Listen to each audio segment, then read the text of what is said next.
সাংবাদিকদের বিভিন্ন প্রশ্নের জবাবে কেন্দ্রীয় মন্ত্রী সুকান্ত মজুমদার। গোটা বছর চিন্তাভাবনা থাকে বলেই তো বাগডোগরা এয়ারপোর্টের জন্য প্রায় 1200 কোটি টাকা বরাদ্দ হয়েছে। গোটা বছর চিন্তাভাবনা থাকে বলে তো 3500 কোটি টাকা এলিভেটেড রোডের জন্য বরাদ্দ হয়েছে। আপনি বলুন না, উত্তরবঙ্গে কোন কেন্দ্র সরকারের আমলে এই বিপুল পরিমাণ টাকা বরাদ্দ হয়েছে? একটা ইনস্ট্যান্স দিন, একটা তো দেবেন। আমরা ট্রমা সেন্টার খোলার জন্য টাকা দিচ্ছি। ভোটের সময় বলছেন আপনারা একজন স্টুডেন্টকে আপনি জাজ করবেন কিভাবে? পরীক্ষার সময়ই তো জাজ করবেন, পরীক্ষা দিয়ে তো তাকে জাজমেন্ট পেতে হবে। তো এখন ভোট আসছে, তো আমরা দেখাবো তো এই স্টুডেন্ট কেমন কাজ করেছে। আমি তো তথ্য দিয়ে বললাম 18% মানুষের জন্য 0.23% টাকা ফাজলামু চলছে। উত্তরবঙ্গের মানুষের মধ্যে যদি ক্ষোভ বিক্ষোভ হয়, খুব কি অস্বাভাবিক মনে হয় আপনাদের? অতি স্বাভাবিক হতে পারে যে 18% মানুষ থাকি আমরা, আমাদের জন্য 18%-এর কাছাকাছি তো টাকা থাকবে, একটা বড় অংশ তো থাকবে আমাদের জন্য, সেটা নেই। আরেকটা বিষয় দেখা যাচ্ছে যে আজকে যেহেতু বিহার নিয়ে আপনার এত কিছু হয়েছে, বিহারে মোটামুটি হেভি ওয়েটদের একটা হাট দেখা যাচ্ছে। এই যে মেজরিটি পেয়ে বিজেপির ক্ষমতা, বাংলার জন্য এটা কতটা আপনারা কাজে লাগাতে পারবেন এবং বিহার আপনাদের কতটা শেখালো বা দেখালো? দেখুন, বিহারের মানুষ যেভাবে দুহাত তুলে মাননীয় প্রধানমন্ত্রী নরেন্দ্র মোদীজিকে এবং বিহারের এনডিএ নেতা নীতিশ কুমারজিকে যেভাবে আশীর্বাদ করেছে, এ থেকে স্পষ্ট হয়ে গেছে যে ভারতবর্ষের মানুষ 2025-এ বা 24-এ বলা ভালো, 24-এ নরেন্দ্র মোদীজিকে যে 240টা আসন দিয়েছিলেন, তার থেকে ভারতবর্ষের মানুষ বেরিয়ে এসেছেন এবং সেটা মানুষের মনে গভীর আঘাত দিয়েছিল এবং আরও বেশি করে সিট বা রাজ্য পাইয়ে দিয়ে সেটাকে কম্পেনসেট করার চেষ্টা করছে।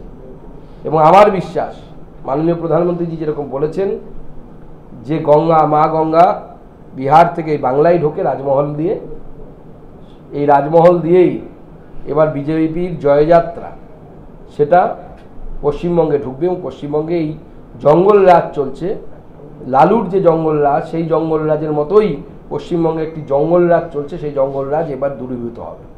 সুকান্তদা, আপনি উত্তরবঙ্গের কথা বললেন, একটা ঘটনা প্রকাশ্যে আসছে যে রতুয়ার তৃণমূল বিধায়ক তিনি সমবায়ের জমি বিক্রি করে দিয়েছেন। সমবায়ের কর্তারা অভিযোগ করছেন সমর মুখোপাধ্যায়। দেখুন, এবার এর মধ্যে দুটো অ্যাঙ্গেল আছে। জমি বিক্রি যদি করে থাকেন তো তৃণমূল কংগ্রেসের নেতা হিসেবে সার্থক কাজ করেছেন, বেচাই তো ওদের কাজ। নামই তো বেচারাম, পার্টিটা হচ্ছে বেচারাম পার্টি। তো স্বাভাবিকভাবে যে যা পাচ্ছে বেচবে, এটা নতুন কিছু নয়। পুরোটাই একটাই মল, এখানেই সব পাবেন আপনি, বালি কয়লা জমি যা চাইবেন। দ্বিতীয় একটা হতে পারে, রতুয়াতে একটা চক্রান্ত চলছে, পলিটিক্যাল চক্রান্ত হতে পারে রতুয়াতে সমরবাবুকে সরিয়ে অন্য কাউকে দাঁড় করানোর জন্য। সেই কোনো অ্যাঙ্গেল আছে কিনা সেটা তৃণমূল কংগ্রেসের স্থানীয় নেতারা বলতে পারবে। রায়গঞ্জে যে আপনি বললেন, রায়গঞ্জ আর কুচবিহারের জন্য 113 কোটি টাকা আর মালদার জন্য 112 কোটি টাকা, এই টাকাগুলো কি ফেরত চলে গেছে? কি অবস্থায়? দেখুন, এগুলো বাজেটে স্যাংশন হয়েছে। রাজ্য সরকার তো টাকা ফেরত দেওয়ার লোক নয়, একটা নির্দিষ্ট সময়ের মধ্যে কাজটা করতে হবে। রাজ্য সরকার কতটা কাজ করবে তাদের উপর নির্ভর করছে। ট্রমা সেন্টার তো এখনো পর্যন্ত আমরা সেইভাবে বাস্তবায়িত হতে দেখিনি, যেরকম একটা ট্রমা সেন্টার হওয়া দরকার। সাই কমপ্লেক্সের ব্যাপারে বলবেন, কোনটা 700 কোটি টাকা সাই কমপ্লেক্স, ওটা কি টাকা কি পেয়েছে রাজ্য সরকার? দেখুন, ওটা তো কেন্দ্র সরকার সরাসরি করবে। রাজ্য সরকার জমি দিয়ে দিলে বা জমি যে অবস্ট্রাকলস আছে অর্থাৎ পিলারগুলো, সেই পিলারগুলো তুলে দিলেই কেন্দ্র সরকার বরাদ্দ করবে, কোনো অসুবিধা নেই। সুকান্তদা, তোহা সিদ্দিকী হঠাৎ করে বলেছেন যে 26-এর ইলেকশনের আগে তিনি তৃণমূলের সকলের এগেইনস্টে তাদের বিরুদ্ধে গিয়ে তিনি প্রচার করবেন এবং শওকত মোল্লার নাম করে তিনি স্পেসিফিক্যালি বলছেন যে সবথেকে বেশি করাপ্টেড লোক তিনি, করাপ্টেড একজন নেতা। তোহা সিদ্দিকীর হলোটা কি? দেখুন, পরিবারের মধ্যে পয়সা কড়ি নিয়ে ঝামেলা হয়েছে মনে হয়। কাসেম সিদ্দিকী তৃণমূলের জেনারেল সেক্রেটারি হয়ে গেছে, ও বেশি পয়সা কড়ি পাচ্ছে, কাকা পাচ্ছে না, তো চাচা ভাতিজা লড়াই করছে, করতে দিন। এই যে সামগ্রিকভাবে আব্বাসকে নিমন্ত্রণ করছেন হুমায়ুন কবির, তোহা সিদ্দিকী তৃণমূলের কোনো এক বিধায়কের বিরুদ্ধে সরব হচ্ছেন, মিম এসে বিহার বর্ডার জুড়ে বিভিন্ন আসনে প্রত্যার মারছে, সামগ্রিকভাবে ভোটের আগে রাজ্যের কোনো সমীকরণ বদল সংখ্যালঘু প্রশ্ন হঠাৎ করেই শোনা যাচ্ছে। দেখুন, এইটুকু অন্ততপক্ষে আমার মনে হয় সংখ্যালঘু ভাইদের বোনেদের এইটুকু বোধগম্যতা আছে যে রাজ্য সরকার বছরের পর বছর তাদেরকে ভোট ব্যাংক হিসেবে ব্যবহার করেছে এবং তার থেকে বেশি কিছু ভাবেনি, মানুষ হিসেবে অন্ততপক্ষে তো ভাবেনি। তার ফলে তাদের উন্নয়ন হয়নি। উন্নয়ন কোথায়? বাস্তবিক উন্নয়ন তো কারোরই নেই পশ্চিমবঙ্গে। পশ্চিমবঙ্গে তো নেয়ের রাজ্য, নেই নেই নেই। তো সেই নেয়ের রাজ্যে সংখ্যালঘুরাও খুব বেশি পেয়েছে বলে তো আমার তো মনে হয় না। কিন্তু মমতা বন্দ্যোপাধ্যায় এবং তার দলবল এমন একটা বাতাবরণ তৈরি করার চেষ্টা করছে যে তারা সংখ্যালঘুদের অনেক কিছু দিয়েছে। কিন্তু বাস্তবিকতায় হচ্ছে আজও বোম ফাটলে মুর্শিদাবাদে মারা যায় কোনো না কোনো শেখ। বোম মারতে গিয়ে যে যায় সেও সংখ্যালঘু, যে বোমটা খাচ্ছে সেও সংখ্যালঘু। এই যে 5,000 কোটি আপনি বললেন সংখ্যালঘু উন্নয়ন ও মাদ্রাসা উন্নয়নে বরাদ্দ, সেইটাও কি তাহলে ঠিকঠাক পৌঁছচ্ছে না বলে আপনার মনে হচ্ছে? দেখুন, এই কিছুদিন আগে তো মাদ্রাসা শিক্ষক সংগঠনের তরফ থেকে বলা হয়েছিল যে বাংলাদেশের নাগরিকদেরকে নিয়ে এসে মাদ্রাসা শিক্ষক তৈরি করে তাদেরকে টাকা দেওয়া হচ্ছে। তাহলে টাকা কোথায় যাচ্ছে বলুন? মাদ্রাসার বিষয়ক মন্ত্রী যিনি আছেন তিনি কি আদৌ সেই টাকা মাদ্রাসায় পৌঁছচ্ছে নাকি তার বাড়িতে গিয়ে ঢুকে যাচ্ছে ঘুরপথে? সেটাও তো দেখতে হবে। বরাদ্দ শুধু হলেও তো হলো না। আর দেখুন, আমার যেটা মনে হয় যে সরকারি মাদ্রাসা যেগুলো আছে সেই মাদ্রাসায় একটি নির্দিষ্ট সিলেবাস ফলো হয়, কিন্তু আমার মনে হয় এখন মুসলিম সমাজের ধর্মীয় শিক্ষার থেকে অনেক বেশি দরকার বিজ্ঞান শেখা, ইঞ্জিনিয়ারিং শেখা, ডাক্তারি শেখা এবং অন্যান্য জিনিস, যার মাধ্যমে তারা ওই সমাজে অনেক মৌলানা মৌলভী সাহেবরা আছেন, আর না হলেও হয়তো চলবে, কিন্তু ডাক্তার, ইঞ্জিনিয়ার, বিজ্ঞানী এদের সংখ্যা কম আছে, সেই সংখ্যাটা বাড়া দরকার। আপনি বাংলাদেশি অনুপ্রবেশকারীদের কথা বললেন।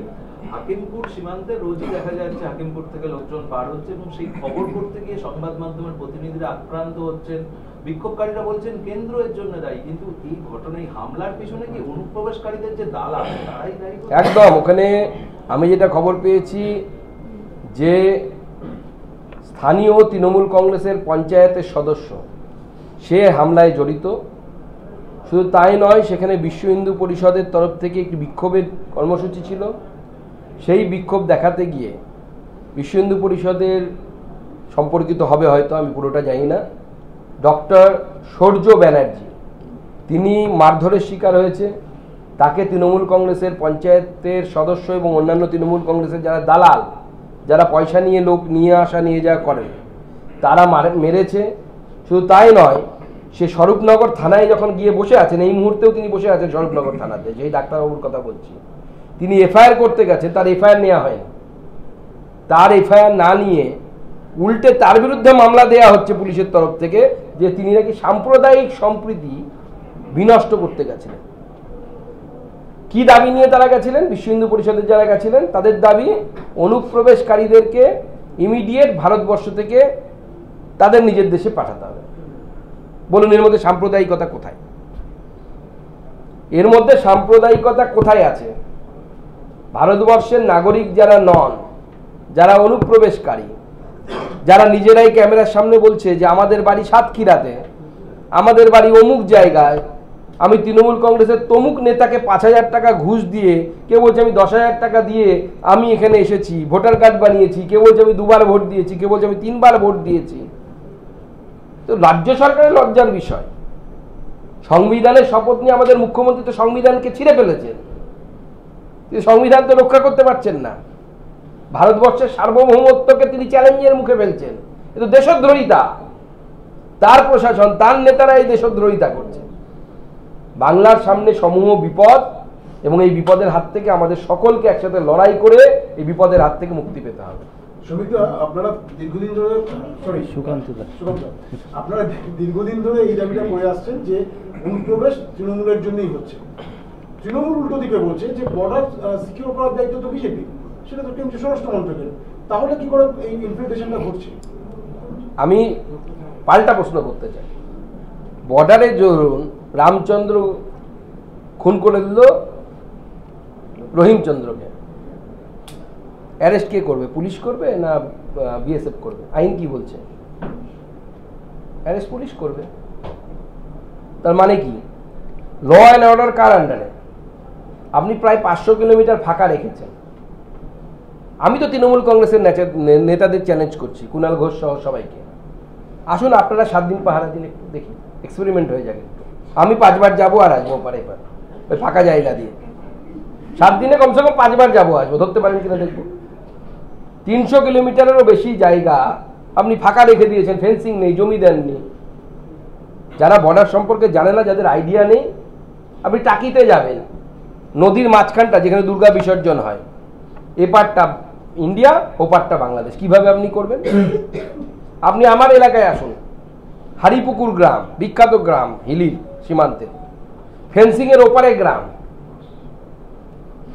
দেশ ভাগ করার সময় তো আমরা ছিলাম না, মমতা বন্দ্যোপাধ্যায়ের পূর্বপুরুষরা ছিলেন, কংগ্রেস ছিলেন। এমনভাবে দেশ ভাগ করেছে, একটা বাড়ির রান্নাঘর ওপারে। কিন্তু আমাদের সরকারের পার্থক্য হচ্ছে, ওই হারিপুকুর গ্রামে গিয়েও আমি স্বচ্ছ ভারতের লোগোওয়ালা বাথরুম দেখেছি, নরেন্দ্র মোদীর দেওয়া বাথরুম। এটাই হচ্ছে পার্থক্য। কিন্তু এই বর্ডারে, এই ধরনের পোরাস বর্ডারে কারো পক্ষেই কি ফেন্সিং ছাড়া, ফেন্সিং কেটে ঢুকে যাচ্ছে অনেক দিন। এরপরে তো মনে হচ্ছে ইসরায়েলের মতো ইলেকট্রিক শক দেওয়া ফেন্সিং বানাতে হবে ভারতবর্ষকে, যা পরিস্থিতির দিকে যাচ্ছি আমরা।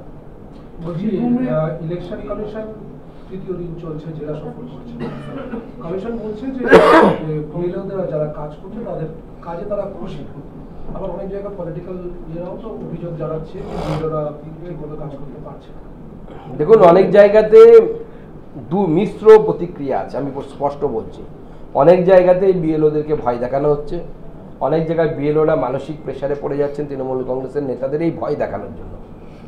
এবং যেহেতু নির্বাচন কমিশন স্পষ্ট করে বলে দিয়েছে যে কাজে যদি গাফিলতি হয়, মানে ধরুন কেউ মৃত ভোটার, আমার ঠাকুরদা ধরুন নেই এই মুহূর্তে, তিনি স্বর্গবাসী, তার নাম যদি আমি ভোটার লিস্টে তুলে দিই, সেটা চেক করার দায়িত্ব অবশ্যই বিএলও। এবং যে মিথ্যে অর্থাৎ আমি যদি মিথ্যে ইনফরমেশন দিই, আমার বিরুদ্ধে মামলা হবে। অতএব স্পষ্টভাবে বলে দিচ্ছি যে আপনাদের চাকরি চলে গেলে বা কিছু হলে আপনার পাশে কিন্তু রাজ্য সরকার দাঁড়াবে না, বা কেউ দাঁড়াতে পারবে না। আইন তো আইন, আইনের বিরুদ্ধে কেউ যেতে পারে না। সেই জন্য অনুরোধ করব বিএলওদেরকে, আপনারা নিরপেক্ষভাবে কাজ করুন, কোথাও কোনো প্রেশারের সামনে মাথা নত করবেন না। এবং নির্বাচন কমিশনকে বলবো, বিএলওদের সুরক্ষা আটমোস্ট ইম্পর্টেন্স দিয়ে যেন দেখা উচিত। প্রয়োজনে বিএলওদের উপর কেউ কিছু করলে সঙ্গে সঙ্গে তার বিরুদ্ধে বিভিন্ন ধারায় মামলা হওয়া উচিত, যাতে কয়েক মাস যেন জেল থেকে বেরোতে না পারে। বিএলওদের কথা বলছেন আপনি, বিএলওদের কথা, এ রাজ্যেও দেখা গিয়েছে বিএলওদের কাজের চাপের কারণে মৃত্যু হচ্ছে, এরকম একটা বক্তব্য উঠে এসেছিল। কিন্তু রাজস্থানেও একই ঘটনা, কাজের চাপের কারণে বিএলওর মৃত্যু, এই অভিযোগ সামনে আসছে।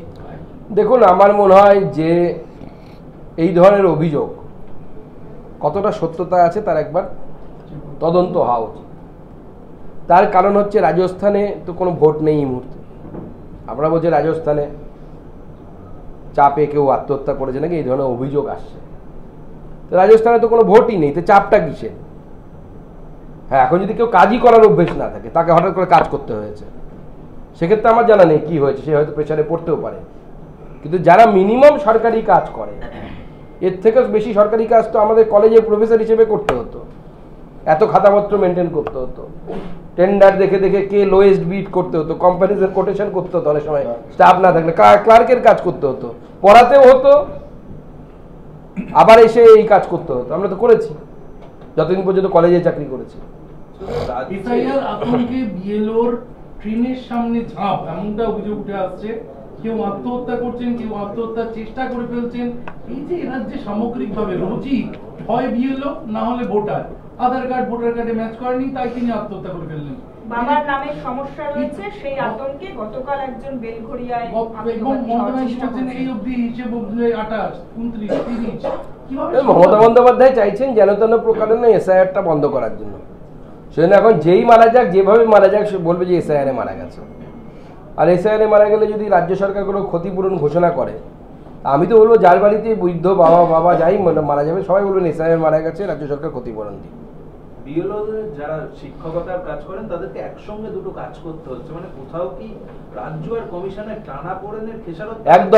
একদম এটা আপনি ভালো পয়েন্ট আউট করেছেন। এইখানকার রাজ্য সরকার আমাদের শিক্ষকরা যারা বিএলওর কাজে যুক্ত আছেন তাদেরকে স্কুল করার পর বাধ্য করছে এসআইআর কাজ করতে, অথচ এই ধরনের রাষ্ট্রীয় কাজে যারা অংশগ্রহণ করে তাদেরকে ছুটি দেওয়ার কথা। ছুটি দিতে পারছে না কেন? কারণ স্কুলগুলোতে পর্যাপ্ত শিক্ষক নেই। যদি পর্যাপ্ত শিক্ষক অর্থাৎ যতগুলো ভ্যাকেন্সি আছে ততগুলো যদি ফুলফিল থাকতো, তাহলে একজন বা দুজন শিক্ষক চলে গেলেও এতটা অসুবিধে হতো না। বা সমস্ত শিক্ষকদের মধ্যে যদি ভাগ করে দেওয়া হতো কাজটা, তাহলে হয়তো দেখা যেত এক একটা বুথে বিএলওদের উপর চাপ অনেক কম পড়তো। কিন্তু এই রাজ্য সরকার যেহেতু বছরের পর বছর রিক্রুটমেন্ট করতে পারেনি, স্বাভাবিকভাবে এই রাজ্য সরকারের শূন্যপদই থেকে গেছে। তার ফলে টিচারদের উপর, শিক্ষকদের উপর, বিএলওদের উপর প্রেশার অত্যন্ত বেশি। শতাব্দী রায়ের সামনে বীরভূমে দেখা যাচ্ছে তৃণমূলের একদম গোষ্ঠীকন্দল, মারপিট, একটা অবস্থা। এ তো নতুন কিছু নয়। এখন কাজল শেখ ভার্সেস আমাদের অনুব্রত শেখ, এই দুই শেখের মারামারি চলছে। কোন শেখ যেতে দেখা যাক এবার।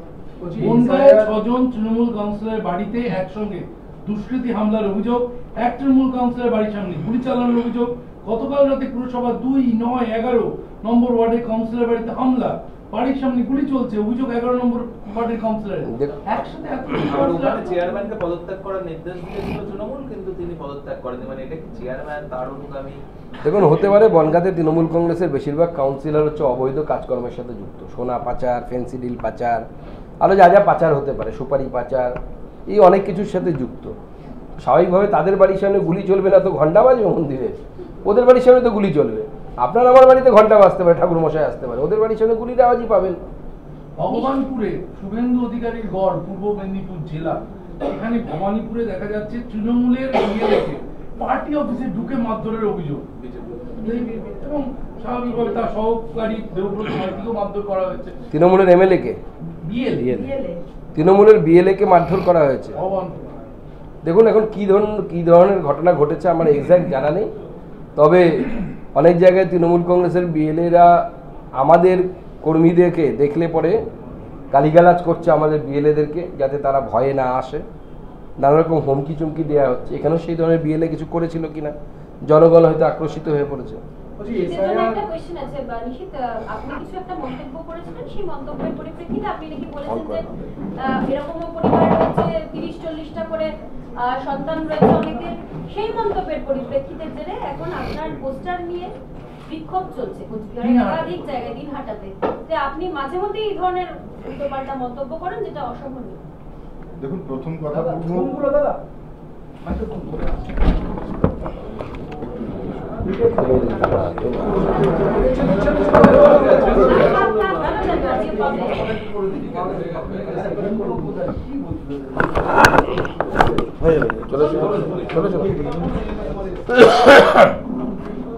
দেখুন, প্রথম কথা, কুচবিহার এবং উত্তরবঙ্গের রাজনীতি কিভাবে চলছে আপনারা জানেন, এবং সেখানে কিভাবে অরাজকতা চলছে, নৈরাজ্য চলছে তৃণমূল কংগ্রেসের, সেটাও জানেন।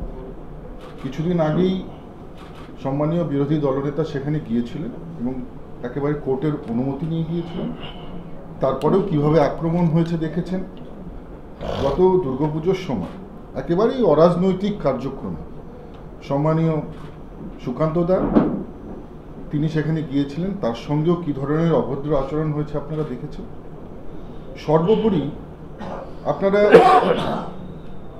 মালদার এমপি খগেন মুর্মু, তার উপরেও কীভাবে আক্রমণ হয়েছে সে ঘটনা দেখেছেন। উত্তরবঙ্গে একেবারে ক্ষমতা না পাওয়ার ফলে, মানুষের অসমর্থন পাওয়ার ফলে তৃণমূল কংগ্রেস মরিয়া হয়ে গিয়েছে। তাদের নেতারা সবসময় ভারতীয় জনতা পার্টির যারা সরকারি প্রতিনিধি তাদের উপর যেমন আক্রমণ করছে, ঠিক একইভাবে সাধারণ মানুষের উপরও কিন্তু এই আক্রমণ নেমে আসছে।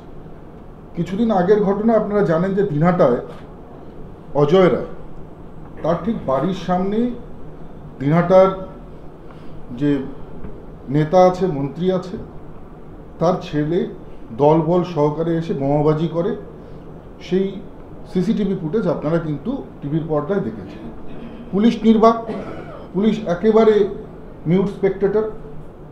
কিন্তু যখনই বিহার নির্বাচনে জয়ের ফলে সেই অজয় রায় তার নিজের বাড়ির সামনে দুটো আতশবাজি, তার বৃদ্ধ মা, তার স্ত্রী, তার 2 ছোট ছোট সন্তানকে নিয়ে সেখানে পাঠিয়েছে, সেখানে আনন্দ উৎসব করেছে। ইমিডিয়েট দিনহাটা থানার আইসি সেখানে এসে তাকে অ্যারেস্ট করে এবং এখনো পর্যন্ত তাকে কিন্তু গ্রেপ্তার করে রাখা হয়েছে। আপনারা আসুন না, দিনহাটায় আসুন, গ্রামেগঞ্জে সেখানে দেখুন কি অরাজকতা চলছে। বহু মাকেও আহত করেছে পুলিশ, এবং অজয় রায়ের মাকে তাকে আহত করেছেন, তার স্ত্রীকে অসম্মানিত করা হয়েছে, তারপরেও সেখানে এই ধরনের ঘটনা চলছে প্রতিনিয়ত। প্রত্যেক দিন এমএলএ এমপি যারা নির্বাচিত প্রতিনিধি তারা যখনই বাড়ির থেকে বেরোচ্ছেন তাদের উপর একেবারে সেই কাশ্মীরি স্টাইলে, জেহাদি স্টাইলে তাদের উপরে পাথর বর্ষণ, কালো পতাকা দেখানো এইসব চলছে। কিসের জন্য? আজকে এসআইআর হচ্ছে, এসআইআর ভারতীয় জনতা পার্টির কোনো কার্যক্রম নয়, তৃণমূলেরও কোনো কার্যক্রম নয়, এটা একটা সাংবিধানিক যে বডি। আজকে আপনারা জানেন যে ইসির নির্দেশে হচ্ছে, এবং এটা প্রত্যেক সময় সময় এটা হয়ে থাকে। 2002-এ হয়েছে, এখন হচ্ছে, আবারও আগামীতে হবে। আপনি বলছেন গোটাটাই প্ল্যান করে, টার্গেট করে এটা করা হচ্ছে, পলিটিক্যালি মোটিভেটেড। একেবারেই উত্তরবঙ্গের, বিশেষ করে কুচবিহার জেলা এবং দিনহাটায় যে ধরনের সন্ত্রাস চলছে, আমার মনে হয় এটা কিন্তু যে আমরা কিছুদিন আগে দেখেছিলাম যেভাবে কাশ্মীরে সন্ত্রাসবাদ হতো, তাই সেটাকেও ছাপিয়ে যাচ্ছে। নিষিদ্ধের কাছে আর কোনো প্রশ্ন আছে? তাহলে একবারে হয়ে যাবে, না হলে বারবার এদিক ওদিক অসুবিধা। না, আমি নিষিদ্ধের সাথে অজয় রায়ের বিষয়টিতে আমিও বিশেষ করে বলতে চাই, সেখানকার এসপি এবং বিশেষ করে দিনহাটা থানার আইসি, এরা দুজনেই উদয়ন গুহর চাকরে পরিণত হয়েছে, একদম চাকর। এবং আমি বলছি, ক্ষমতা থাকলে আমাকে মাননীয়কে মামলা করবেন ওখানকার এসপি সাহেব এবং আইসি সাহেব। এবং শুধু তাই নয়, যেভাবে অজয় রায়ের স্ত্রীর সাথে অসভ্যতা করেছে পুলিশ, এবং অজয় রায়ের বিরুদ্ধে যে ধরনের কেস দেওয়া হয়েছে, আমাদের কাছে ভিডিও ফুটেজ আছে, তার কিচ্ছু করেনি বেচারা। তাকে যখন ধরে নিয়ে যাচ্ছিল কোনো কারণ ছাড়াই, বিহারে বিজেপি জিতেছে, সে আনন্দ করতে পারবে না?